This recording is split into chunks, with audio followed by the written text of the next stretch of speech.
suis toujours venu chez moi. Ça enregistre.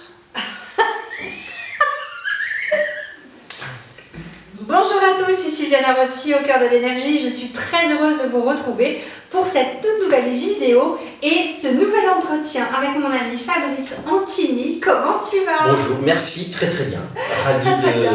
Toujours en de pleine faire cette forme. nouvelle vidéo. Oui, et aujourd'hui on va aborder un sujet qui plaît à beaucoup de monde.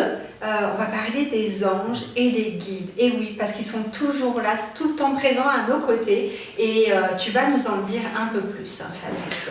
On va essayer de faire simple. On va essayer de faire simple parce Quand que on peut c'est un faire compliqué, sujet, autant faire simple. Oui, c'est un sujet quand même qui est très... Ouais, non, c'est un sujet qui est très très intéressant et qui peut être aussi en même temps très enrichissant pour notre quotidien, je pense. En tout cas, je trouve. C'est que déjà, les anges, dans un premier temps, on va commencer par eux. Oui. Peut-être le plus simple à comprendre. Voilà. C'est qu'au moment de la naissance, on peut dire qu'on est avec trois anges. Il va y avoir celui qu'on appelle l'ange d'émission, qui va être l'ange de l'heure de naissance. Hein. L'ange d'émission, c'est plutôt celui qui va nous aider, nous accompagner, plutôt dans le domaine intellectuel. Hein, qu'on va pouvoir invoquer, si je puis dire, pour comprendre les choses un petit peu avec davantage de clarté, en fait. Ouais. Voilà. On va voir l'ange du jour, qui lui, l'ange du jour, il est plutôt dans le rapport, dans ce qui concerne vraiment de la vie sentimentale, affective et relationnelle, si je puis dire. Et l'amitié, évidemment, hein, y a tout ça qui rentre en compte, et nos émotions. Donc c'est plutôt tout ce qui est sentiment, émotion, affectif. Affectif, voilà. Et puis on aura notre ange principal, je ne sais pas si on peut dire principal, mais c'est un peu ça, celui qui nous suit un peu tout au long de notre vie, celui qui a la qualité impartielle, qui va être là vraiment dans notre quotidien, qui là va nous accorder un petit peu ce qui nous apporte un certain talent, enfin nos talents, certaines facultés, un don à la base, enfin. Donc si on peut faire un petit jeu pour les gens qui voudraient savoir, il y a un truc qui me vient à l'esprit là comme ça d'un seul coup, et puis je pense, on peut peut-être je leur offre avec grand plaisir une séance. Allez. Tiens, je bien comme ça, voilà. Voilà, alors mon ange impartiel c'est les Cabelles, mon ange du jour c'est Achaya, et mon ange d'émission c'est Yeyael. Maintenant...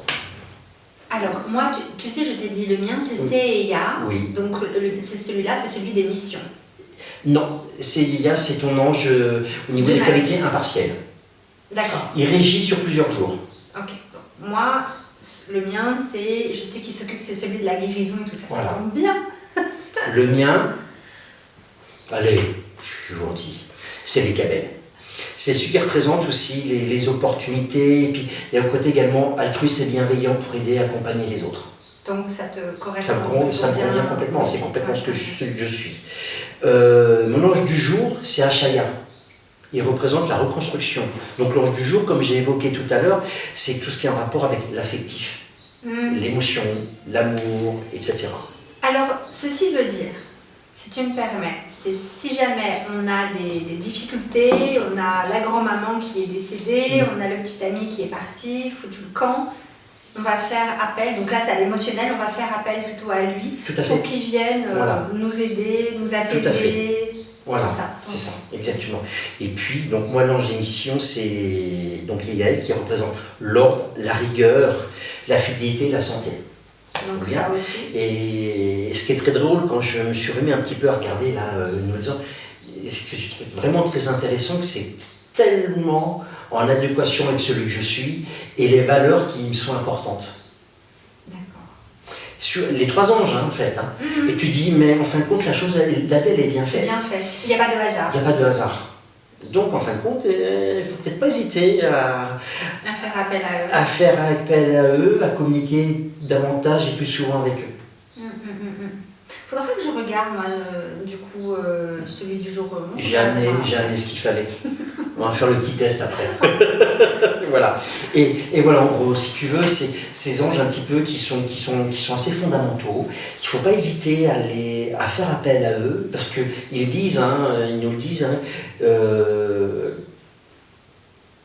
de les invoquer. Plus on Mais les invoque, justement, mieux c'est. Pour quelle raison est-ce qu'on peut faire appel à nos anges?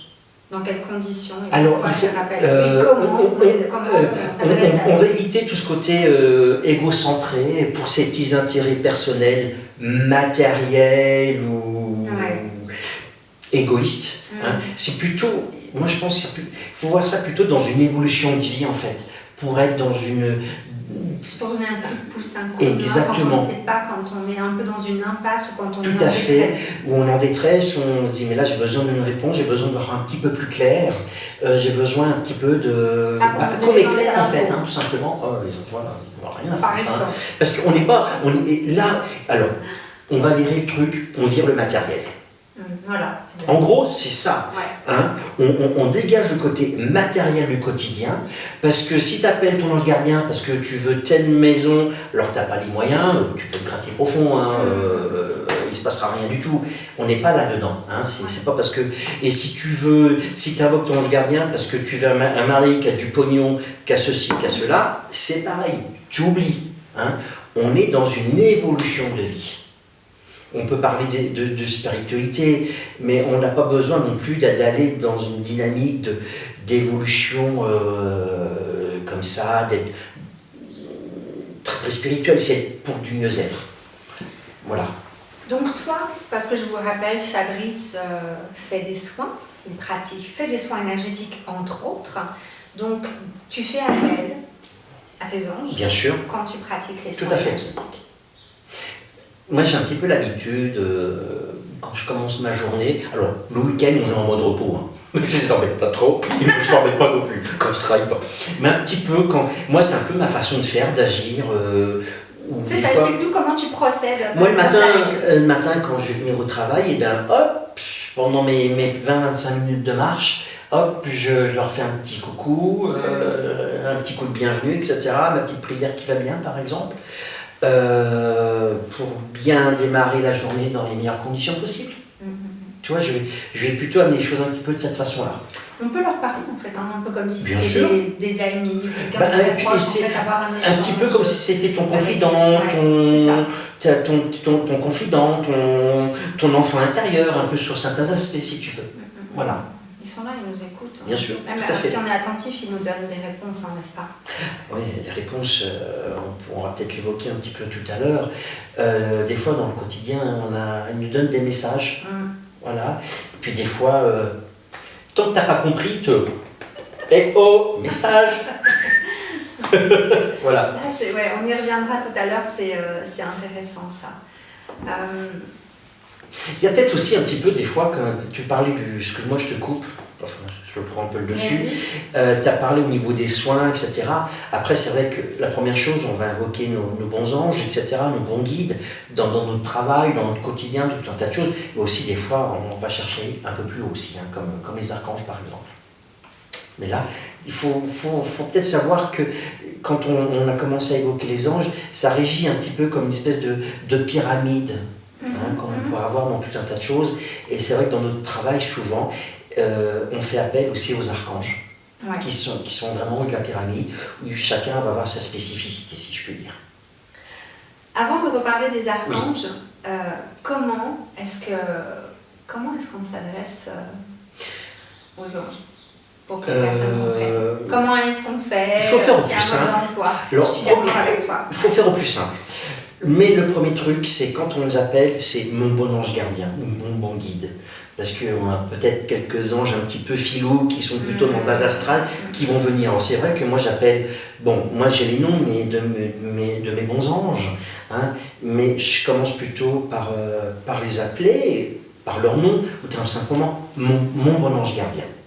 Pour mettre la connotation sur le positif. Tout à fait. Exactement. Et comment tu sens toi leur présence? Moi c'est souvent un courant d'air, chaud ou doux. Ouais. mais où avec quelque chose de bienveillant. Des fois, tu vas être dans la pièce, tout est fermé, et puis d'un seul coup, tu vois la bougie, comme s'il y avait un souffle, un courant d'air, ou un petit truc qui se passe. Voilà, ça peut... Souvent ça. En tout cas, c'est plutôt une chaleur qui est douce, Bienveillante. Voilà, on sait que c'est quelque chose qui est bien, on le ressent. Ouais, moi, souvent, j'ai des frissons dans tout le corps. Enfin, là, quand je suis en travail, quand je suis en séance, c'est ça. quand j'ai la connexion qui se fait, je sais que je suis dedans, tu vois, alors moi j'ai le corps qui... Et je crois que j'ai pas un millimètre qui frissonne pas, quoi. Donc c'est... Je dis, ah, ça y est, on est là, c'est bon. On est connecté. On est dans les clous, là. Voilà, exactement. Alors maintenant, parle-nous un peu des archanges. Tu disais tout à l'heure que donc les Oui. archanges étaient un peu en haut de la pyramide. Tout à fait. Alors, les archanges, c'est... Des fois, on parle un peu, si je veux faire un comparatif simple, un petit peu pour que tout le monde puisse comprendre, eh bien, on voit un peu les signes du zodiaque, avec les décans, etc. Eh bien, quelque part, ça régit un peu de la même façon. On va parler des archanges un peu comme des principautés. Ils vont régir telle et telle chose, et en dessous, ils vont avoir, bon, il y a des chérubins, il y a des anges, il y a tout ça. Chacun va avoir des missions spécifiques, en fait, si je puis dire. Moi, le mien, les Cabelles, correspond à tout ce qui est opportunité, à tout ce qui est talent, à tout un tas d'évolutions de travail altruiste pour aider les autres.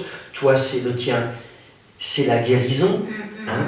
Donc, ils ont chacun des missions qui sont là. Des missions pour nous aider, des outils, des compétences et des valeurs. Ouais. Voilà. Les archanges et les anges, à la différence des guides, qu'on va y revenir après, ne sont pas et n'ont pas été des êtres incarnés. Non, sauf Métatron. Sauf Métatron. Métatron, qu'un archange, je ne vais pas dire bêtise, c'est bien Métatron. Je crois que c'est l'un des seuls archanges qui a été vivant et qui après qui est monté. Oui. Parce que c'est Métatron, lui, il se sert aussi dans son travail de là-haut, de son travail un petit peu de sa connaissance terrienne. Oui. Voilà. Et moi, Métatron, c'est un de mes... Number one. Ah ouais. Ben, mais je suis connu avec lui au quotidien. Quand j'ai besoin, c'est lui que j'appelle. Sur tout un tas de choses et tout de suite, tac, action-réaction. Voilà, moi je le kiffe, comme on dit si bien. Après, c'est vrai que les anges, qu'on regarde dans toutes les civilisations, ils ont toujours été là, même représentés sur les peintures, et ils ont toujours même, il y a quand même toujours eu quelque chose d'assez mystique autour d'eux, mais en tout cas, ils ont toujours été représentés. Dans toutes les cultures, toutes les civilisations. Ouais. Il y a toujours eu un rapport avec ça. Bon, même si on regarde, après ça va être un peu dans d'autres sphères, un truc côté culturel, on va pas aller jusqu'au maître ascensionné ou tout ce genre de choses, parce que là c'est une autre, on est dans un autre cadre d'évolution, mais on voit que ça a toujours été de tout temps en fin de compte. Même si on leur donnait autre nom que ange, ou un ange va porter plusieurs fois le même nom, mais la finalité est la même. Et les guides alors? Les guides... On peut faire appel à son ange, à certains archanges, mais et les guides? Alors, pour que les personnes comprennent bien la différence en fait. Les guides, on peut les évoquer, évoquer. Alors les guides déjà, ça peut être, premier truc, ça peut être un défunt ou des défunts. Ouais. Ça peut être une personne qui fasse partie de un défunt cher à notre cœur, un des membres de notre famille, notre ancien conjoint, une amie très très proche, notre vie. Il y a ce genre de choses. Les guides aussi, ça va être, il y a deux choses qui me viennent. La première chose, c'est le côté un petit peu, le guide, on va être dans une dimension divine, spirituelle, beaucoup plus élevée des fois. Beaucoup plus intense énergétiquement aussi en même temps, spirituellement et énergétiquement. Mais il peut y avoir un peu des bons et des mauvais guides. C'est pour ça que quand je dis les bons anges et les bons guides, on n'aura pas les mêmes guides tout au long de notre vie. Ouais, ils changent. Parce que ça dépend aussi de notre évolution à nous, quelque part.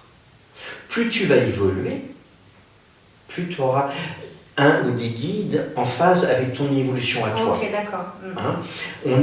On le sait, la Terre, le taux vibratoire augmente de plus en plus. Donc automatiquement, ça se ressent, les guides évoluent aussi avec cette évolution de vibration.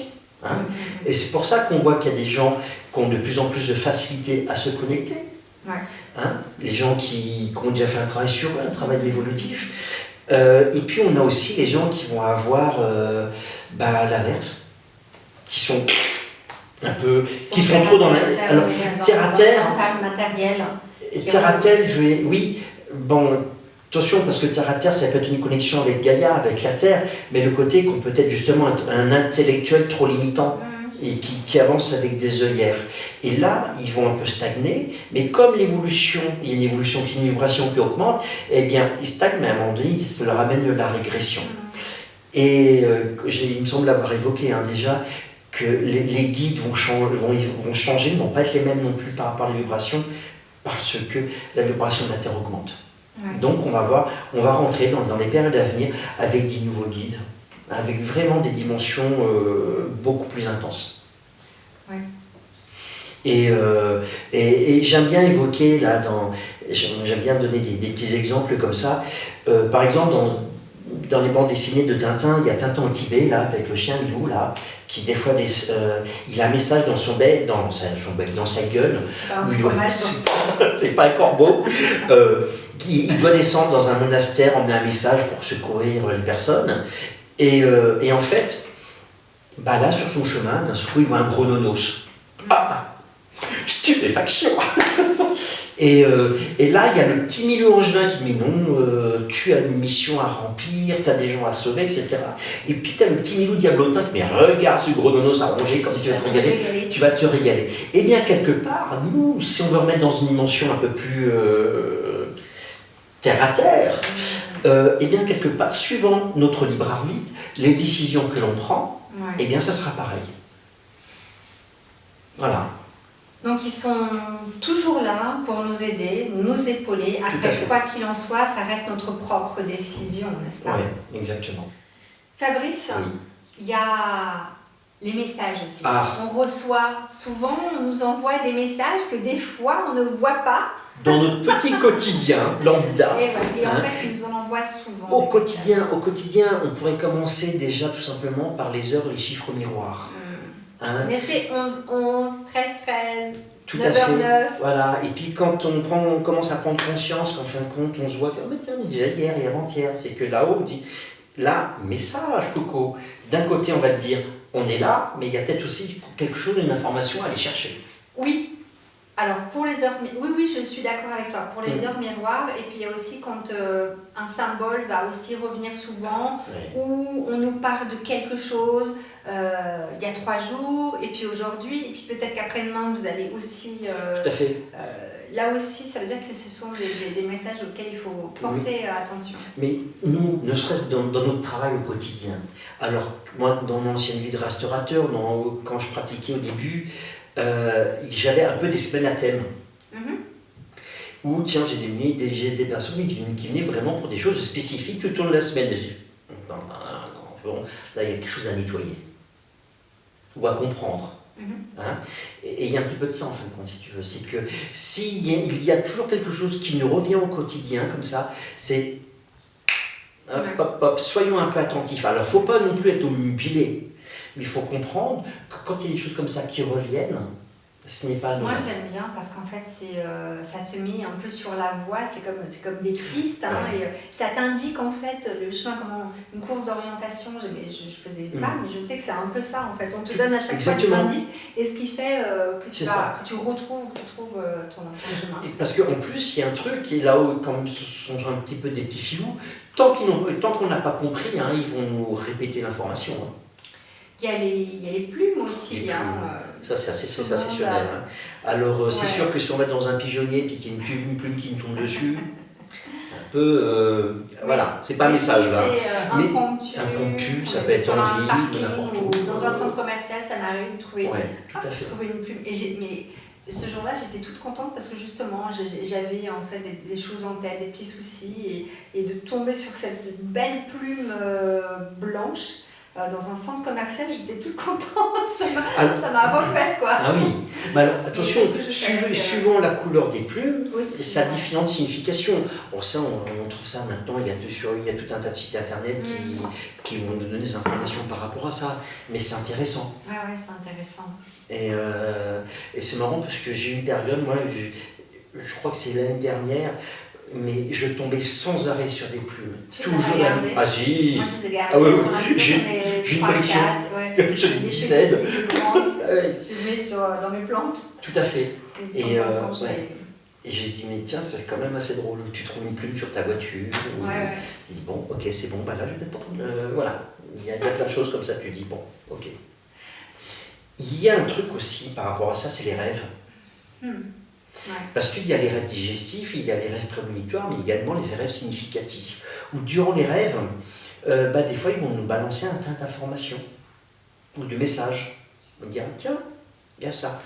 Ou là, peut-être aussi intéressant, sympa d'aller comprendre ce qu'on veut nous dire aussi. Je pense que ça, c'est un truc qui peut être également très intéressant. On vient nous parler pendant les rêves. Hein. Tout à fait. On est sur un autre plan vibratoire. Donc, Parce que l'intellect, logiquement, quand on dort, l'intellect est un petit peu lâché quand même. Hein. Logique, bon. Voilà. Bon, il y en a qui dorment 3 heures par nuit. Pas dire que j'en dors 12, mais voilà, moi je sais que je rêve toutes les nuits. Ah, c'est super, moi aussi. Il n'y a pas de nuit où je ne rêve pas. Ouais. Alors, et les rêves dont je me souviens, je dis tiens, c'est que j'ai un truc à comprendre. Hein, voilà. Ou en tout cas, j'ai message. Mais voilà, des fois, il faut. D'ailleurs, on peut très bien s'endormir la nuit en leur demandant de nous aider ou de nous donner une réponse quand on a un truc auquel on n'arrive pas. Et moi, c'est ce que je fais. Oui. Et tiens, tu me fais penser à un truc qui peut être super intéressant. Je tiens ça d'un Américain dont sa grand-mère était une indienne Cherokee. Et c'était quelqu'un, Randy, qui était extrêmement connecté. Et puis qui m'avait dit, mais tu sais, le soir, quand tu te couches, tu regardes tes mains comme ça. Bon, tu te couches, tu te dis, cette nuit, je prends mes rêves en main. Non, c'est sympa. Et en fin de compte, parce que je faisais, pendant des années, j'ai toujours fait les mêmes rêves et que j'arrivais pas à... Voilà. Et en fin de compte, j'ai switché le truc. Tu n'arrivais pas à analyser ? Non, j'arrivais pas à passer à autre chose. Ah d'accord, ok. C'était voilà. Récurrent. Et c'était récurrent, et c'était, bon ça c'était des rêves digestifs, mais que j'arrivais pas à digérer. D'accord, ok. Tu vois ? Et voilà, et après, quelque part, quand tu prends tes rêves en main, tu te demandes, hein, voilà, cette nuit je prends mes rêves en main, et puis je demande aussi d'avoir les informations, pour pouvoir prendre ma vie en main. Ouais, c'est ça. Tu vois ? Et généralement, dans la nuit, ou les 2-3 nuits du cycle, tu as les informations. Ah oui, c'est radical. Moi, c'est ce que je fais aussi. Le matin, c'est clair, en fait. Tout à fait. Le matin, c'est clair, ou en pleine nuit, tu te réveilles et tu sais que c'est ça. Exactement. Donc, voilà. Après, pas commencer à... Non, on va pas non plus cramer le cerveau. Je pense qu'il faut aller... je crois qu'il faut aller dans le plus simple possible. Il faut arrêter d'être trop analytique, essayer d'aller des fois un peu plus à l'essentiel, en fait. Et on est dans un... C'est ce qui nous demande, parce qu'on est dans une société où on se crame le cerveau. C'est ça. Ah oui. On est beaucoup trop analytique, trop ceci, trop cela. On est déconnecté. Ouais. Complètement. Voilà. On a trop matérialisé. Et quand on regarde certaines populations où ils sont en communication, non, même pas en communication, en adéquation avec la nature, avec les énergies. Ils ont tout compris. Tout à fait. D'ailleurs, est-ce que tu pourrais préconiser, est-ce qu'il y a des moments plus propices ou pas, pour les personnes en tout cas qui n'ont pas l'habitude, de comment parler ou communiquer avec son ange, histoire de se mettre dans de bonnes conditions? Par exemple, pas en voiture ou en allant faire des courses. Je pense qu'il faut c'est un moment de calme. Eh oui. Il y en a, ils vont avoir besoin de musique pour s'apaiser, etc. Mais je pense que c'est le matin au réveil, comme ça tu démarres bien ta journée. Voilà, ce genre de choses. Ou le soir, avant de te coucher, si tu vas avoir des informations durant la nuit. Les remercier aussi, toujours, très important. Toujours. Même quand on n'a rien à leur demander, c'est bien aussi de les remercier, tu sais. Bien sûr. Ne serait-ce parce qu'ils sont là à chaque moment de notre vie. Ils sont toujours en train de nous accompagner. Donc déjà, rien que pour ça, de ce sont des protecteurs et de nos bonnes étoiles aussi, quelque part. Ouais, tout à fait. Voilà. C'est bien de savoir qu'on est accompagné. Il n'y a pas très longtemps, je les ai un petit peu engueulés là-haut, sur un truc spécifique. Peut-être ras-le-bol. Et puis sur un truc, ça m'est tombé dessus comme ça. Je dis merci, je vous aime, cadeau. Et alors, c'est pas bien de les engueuler, mais à coup de pas, parce que tous les jours je leur dis que je les aime. Allez, et c'est parce que. Je comprends que tu étais énervé. J'étais relativement un petit peu irrité. Dans ton corps d'humain. Bah oui, je suis un être humain, mais je suis tout le monde avant tout. Hein. Je suis un épicurien, j'aime vivre, j'aime rire, j'aime manger. Voilà. Et il faut vivre notre vie terrestre. Ah bah, attention, nous les les travailleurs dans toute cette dynamique, ok, on a des connexions avec là-haut, mais c'est pour les remettre dans la réalité de tous les jours, hein, aider dans le quotidien. C'est ça. Ouais. Est-ce que tu aurais des ouvrages Alors, j'ai regardé nous conseiller?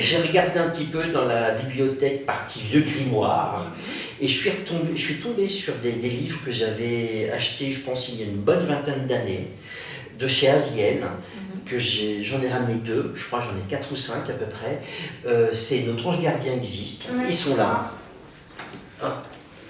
Notre ange gardien existe et les pouvoirs de l'ange gardien, où là tu vas avoir vraiment des informations, justement, savoir qui sont tes guides. Il peut y avoir les prières, il y a les prières qui vont avec, ce qui t'apporte au quotidien, etc., etc.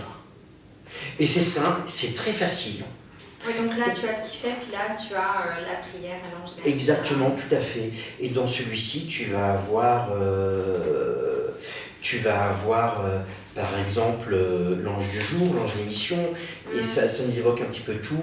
Et puis après, au fur et à mesure, tu vas avoir un petit peu justement ce qui va t'aider au niveau de la santé, du travail, de l'initiation ésotérique, par exemple, la prière consacrée également. D'accord, oui, voilà. Donc on vous les montre comme ça, vous pouvez, si ça vous intéresse. Il existe aussi, tu sais, des ouvrages sur les témoignages de personnes qui ont été en contact avec les anges. Il y en a plein, moi à chaque fois ça me donne la chair de poule.